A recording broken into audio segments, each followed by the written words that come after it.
بسم الله والصلاة والسلام على رسول الله أما بعد أعوذ بالله من الشيطان الرجيم بسم الله الرحمن الرحيم ربنا افرغ لنا ولإخواننا الذين سبقونا بالإيمان. محترم حضرات، اللہ کے پیارے نبی محمد رسول اللہ صلی اللہ علیہ وسلم آپ صحابہ کرام کو دعائیں بھی دیا کرتے تھے اور کبھی صحابہ سے دعائیں لیا بھی کرتے تھے. آپ صلی اللہ علیہ وسلم کو دعائیں بہت پسند ہے، اور اللہ کے نبی صلی اللہ علیہ وسلم کے متعلق آتا ہے، حضرت انس رضی اللہ تعالیٰ عنہ کہتے ہیں اللہ کے نبی صلی اللہ علیہ وسلم کو تمام دعاؤں میں سب سے زیادہ جو دعا پسند تھی وہ دعا ربنا آتنا فی الدنیا حسنہ وفی الآخرۃ حسنہ وقنا عذاب النار. یہ دعا اللہ کے نبی صلی اللہ علیہ وسلم کو بہت پسند تھی، اور اللہ کے نبی صلی اللہ علیہ وسلم کو وہ دعا بھی پسند ہے، اللہ رب العالمین کو وہ دعا پسند ہے جو انسان اپنے لیے دعا کرنے کے ساتھ ساتھ اپنے بھائی کے پیٹھ کے پیچھے اس کے لیے دعا کرتا ہے. آپ کا ایک بھائی آپ سے دور ہے، کسی اور شہر میں ہے یا کسی اور جگہ میں ہے، آپ اس کے حق میں دعا کرتے ہیں.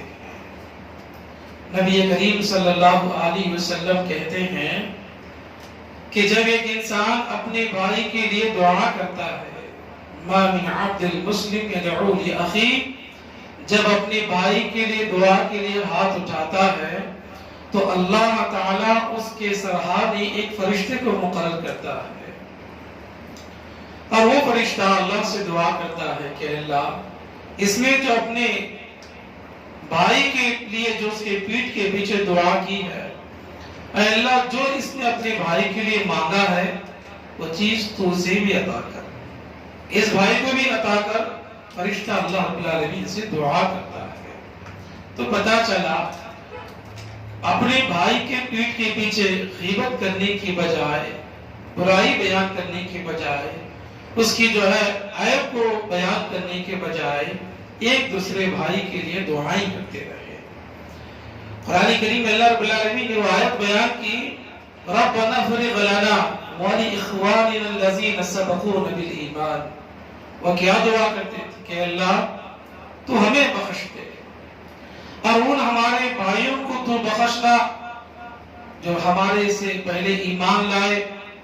اور قرآن کی ایک اور آیت میں اللہ رب العالمین نے کہا وَيَقُولُونَ، وہ لوگ کہتے ہیں رب اغفر لی ولوالدی وللمؤمنین یوم یقوم الحساب، اے میرے اللہ میرے بھی گناہ معاف کر، میرے ماں باپ کی بھی گناہوں کو معاف کر، اور جو مومنین ہیں جو اب کے آنے والے تمام مومنوں کے گناہوں کو بھی معاف کر قیامت کے حساب و کتاب کے دن. تو پتا چلا اپنے بھائی کے پیٹھ کے پیچھے دعا کرنا یہ بہت بڑی ایک سعادت مندی کی بات ہے، نہ کہ غیبت کرنا، ایک بھائی کے لیے اپنے دل میں بغض رکھنا، ایک بھائی سے بات چیت چھوڑ کر کے اس سے دوری اختیار کر لینا، یہ تو اللہ رب العالمین کو پسند نہیں ہے. بخاری کی حدیث ہے ہر پیر اور ہر جمعرات، پیر اور جمعرات کے دن اللہ تبارک و تعالی، بخاری کی صحیح حدیث ہے، جنت کے دروازوں کو اللہ رب العالمین کھولتا ہے. فتحت ابواب السماء ابواب الجنہ، اللہ جنت کے دروازوں کو کھولتا ہے، اور اس دن اللہ تبارک و تعالی اس انسان کو معاف کرتا ہے جس نے کبھی اللہ کے ساتھ کسی کو شریک نہیں کیا. اور اللہ رب العالمین ان لوگوں کو معاف نہیں کرتا دو انسانوں کو. پیر اور جمعرات کے دن جب جنت کے دروازے کھول دیے جاتے ہیں اللہ تعالیٰ لوگوں کو بخشتا رہتا ہے، دو لوگوں کو اللہ تعالیٰ نہیں بخشتا۔ کن لوگوں کو؟ جو دو بھائی آپس میں بات چیت نہیں کرتے، جب تک کہ یہ آپس میں صلح نہ کر لے، آپس میں محبت سے بات چیت شروع نہ کر دے، اللہ رب العالمین ان دونوں کو بھی معاف نہیں کرتا۔ بخاری کی صحیح حدیث ہے۔ ایک بہن آج بہن سے بات نہیں کرتی، ایک بھائی اپنے بھائی سے بات نہیں کرتا، کوئی رشتہ دار اپنے رشتہ دار سے بات چیت نہیں کرتے، مہینوں سالوں سے ایک دوسرے کو دیکھ کر کے اپنے چہروں کو پھراتے ہیں، ایک دوسرے کو حقیر سمجھتے ہیں، ایک دوسرے کو کمتر سمجھتے ہیں۔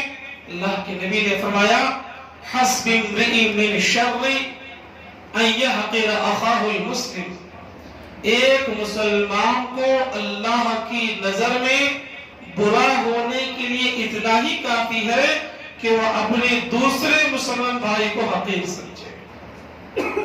ایک بھائی کسی کو حقیر سمجھ رہا ہے، مالدار ہے، وہ غریب ہے، اس کی کیا اوقات میرے سامنے، وہ چھوٹا ہے میں بڑا ہوں، اس کی کیا اوقات میرے سامنے۔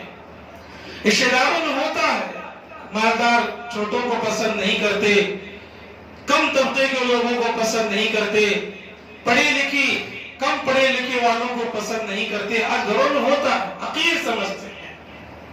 حقیر جاننا اللہ رب العالمین کو اتنا ناپسند ہے۔ ایک مرتبہ اللہ کے نبی صلی اللہ علیہ وسلم نے اس سے پہلے درس میں بتایا تھا، کچھ مشرکین کے جو بڑے بڑے سردار تھے مکہ کے، ان سے گفتگو کر رہے تھے، بڑے بڑے سردار۔ دیکھیے لوگوں کی حالت ہوتی ہے کہ جب 4-5 بڑے آدمی بیٹھے ہیں، یہ کوئی کم تر عالم یا کم تر ایک انسان یا کوئی آتا ہے تو کچھ لوگ حقیر جانتے ہیں، یہ کیسے آ گیا، یہاں تک کہ کیسے محفل خراب کر دیا، ایسا ماحول بنتا ہے۔